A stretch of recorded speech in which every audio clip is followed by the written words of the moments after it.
I'm going to be teaching about tithe. Tithing is an offering that teaches us about the biblical principle of trusting God.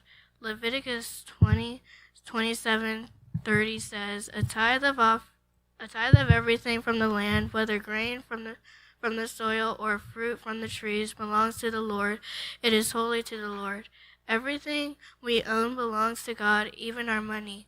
He allows us to keep it and only asks us to return 10% back to Him as a tithe. Proverbs 3:9 says, Honor the Lord with thy substance, and with the first fruits of all thine increase. We should always put God first with our money. I know sometimes we as kids will say we don't have any money because we don't have a job. Well, that's totally not true because we get allowance for doing chores, receive money on birthdays, Christmas, or for getting good grades. If you were like me, then you were very happy and couldn't wait to spend it on toys, games, or food.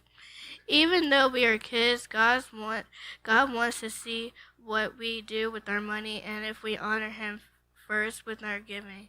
When we don't give God 10% or we give Him whatever is left, after we finish spending on things we want, it's like we were giving Him the leftovers.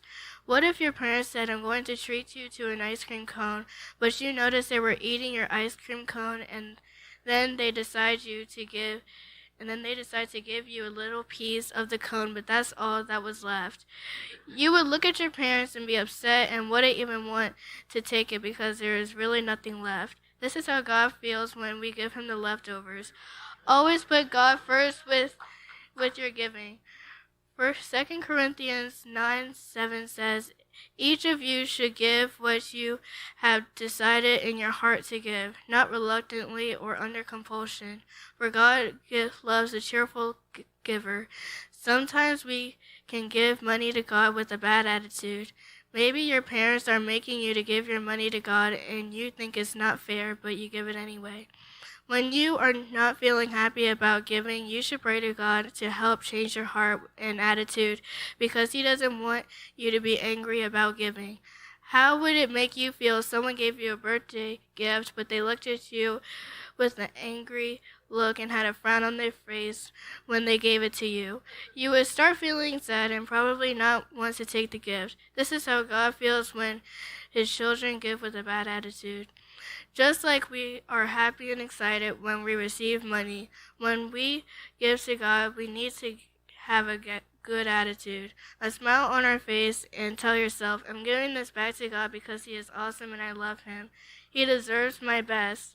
I had to draw money as a history project last year and notice this motto. Did you ever notice that your money says, In God we trust? On July 11, 1955, President Dwight Eisenhower signed a law requiring the motto, In God We Trust, be added to all U.S. currency.